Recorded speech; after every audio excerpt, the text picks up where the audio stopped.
दोस्तों, जब से राम मंदिर बना है तब से आपने कई लोगों को ये कहते हुए सुना होगा कि मंदिर से किसी का पेट थोड़ी भरेगा, गरीबों की गरीबी थोड़ी ना मिट जाएगी। मंदिर बनने से भला किसी को क्या फायदा, इससे तो अच्छा वहां पर अस्पताल और स्कूल बना दिए जाते। आपने तमाम नेताओं के मुंह से भी ये बातें सुनी होंगी। तमाम सो कॉल्ड जो खुद को सेकुलर कहते हैं उन लोगों के मुंह से भी आपने ये बातें जरूर सुनी होंगी। इसीलिए आज की वीडियो में हमने सोचा क्यों ना आपको वो डेटा दिखाया जाए, आपके सामने वो आंकड़े पेश किए जाएं जिसमें यह बताया गया है कि राम मंदिर बनने से पहले अयोध्या की आर्थिक स्थिति क्या थी और राम मंदिर बनने के बाद आज वहां के स्थानीय लोगों की आर्थिक स्थिति कैसी हो गई है। और सिर्फ आम लोगों की आर्थिक स्थिति ही नहीं बल्कि राज्य सरकार की वहां से कितनी आमदनी होती है ये भी हम बताएंगे। कुल मिलाकर राम मंदिर बनने से अयोध्या वासियों को क्या प्राप्त हुआ, इसकी सारी डिटेल आज हम आपको इस वीडियो में देने वाले हैं, तो इस वीडियो को अंत तक जरूर देखें।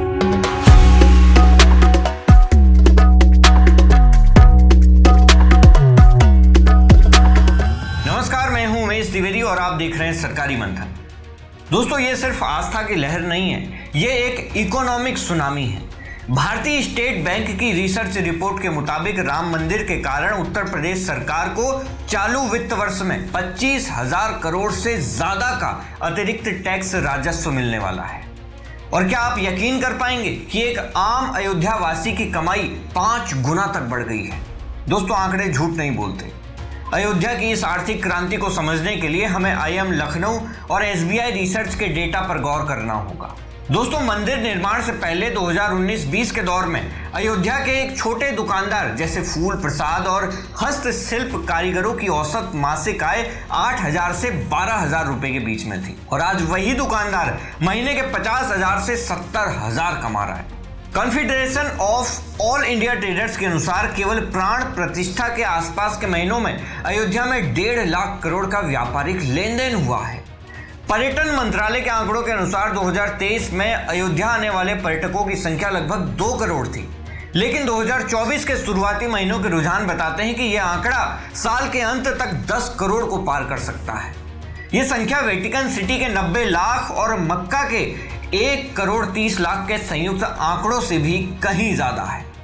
पहले पर्यटक अयोध्या आकर कुछ घंटों में लौट जाते थे, लेकिन अब इंफ्रास्ट्रक्चर सुधरने से लोग वहां 2 से 3 दिन तक रुकते हैं।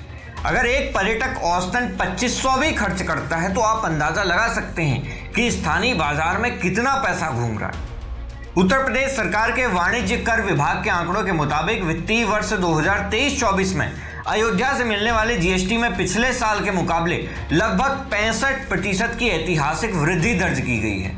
अयोध्या के आसपास जमीनों के सर्किल रेट में 150 से 200% की बढ़ोतरी हुई है, जिससे सरकार को स्टाम्प ड्यूटी के रूप में भी भारी कमाई हो रही है। विपक्ष अक्सर पूछता है कि बड़े निर्माणों से क्या मिलता है, तो दोस्तों डेटा देखिए।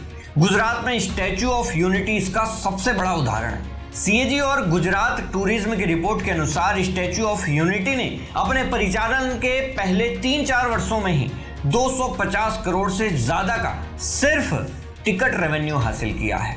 वहां 3,000 से अधिक स्थानीय आदिवासियों को सीधे तौर पर गाइड, ड्राइवर और सुरक्षा गार्ड के रूप में नौकरी मिली है। काशी विश्वनाथ कॉरिडोर बनने के बाद वाराणसी में पर्यटकों की संख्या 8 करोड़ पहुंच चुकी है, जिससे वहां की इकोनॉमी में कम से कम 20,000 करोड़ का इजाफा हुआ है। दोस्तों, सरकार ने सिर्फ मंदिर नहीं बनाया बल्कि अयोध्या को एक ग्लोबल हब के तौर पर तैयार किया है। 1450 करोड़ की लागत से बना ये एयरपोर्ट अब हर दिन हजारों हाई नेट वर्थ पर्यटकों को ला रहा है। इसकी क्षमता अब हर दिन 60,000 यात्रियों को संभालने की है। ताज, रेडिसन और मैरियट जैसे बड़े ग्रुप ने अयोध्या में करोड़ों का निवेश किया है। इससे स्थानीय युवाओं को हॉस्पिटैलिटी सेक्टर में हजारों नौकरियां मिल रही हैं। इस आर्थिक बदलाव का सबसे भावुक पहलू वो है जिसे हम रिवर्स माइग्रेशन कह सकते हैं। दोस्तों, अयोध्या के पास के गांवों के वे युवा जो नोएडा और बेंगलोर में 15,000 रुपए तक की नौकरी करते थे अब वापस लौट आए हैं। वे अपने घरों को होम स्टे बना रहे हैं। यूपी सरकार की पेइंग गेस्ट योजना के तहत अब तक 1100 से ज्यादा घरों को रजिस्टर किया गया है, जहां एक परिवार महीने के 30,000 से 1 लाख रुपए तक कमा रहा है। स्थानीय निवासियों का कहना है कि पहले हम राम जी के नाम पर सिर्फ पूजा करते थे, आज राम जी ने हमें रोटी और सम्मान दोनों दिया है। दोस्तों, अयोध्या का ये इकोनॉमिक मॉडल आज पूरी दुनिया के लिए एक केस स्टडी बन चुका है कि कैसे सांस्कृतिक विरासत को आर्थिक शक्ति में बदला जा सकता है। लेकिन क्या आपको लगता है क्या भारत के हर बड़े मंदिर को इसी तरह एक कमर्शियल हब बना देना जरूरी नहीं है? आपका क्या मानना है? क्या विकास और आस्था का यह संगम भारत को $5 ट्रिलियन इकोनॉमी बनाने का सबसे तेज रास्ता है? अपनी राय हमें कमेंट बॉक्स में जरूर दें। मैं हूं उमेश द्विवेदी और आप देख रहे थे सरकारी मंथन। नमस्कार।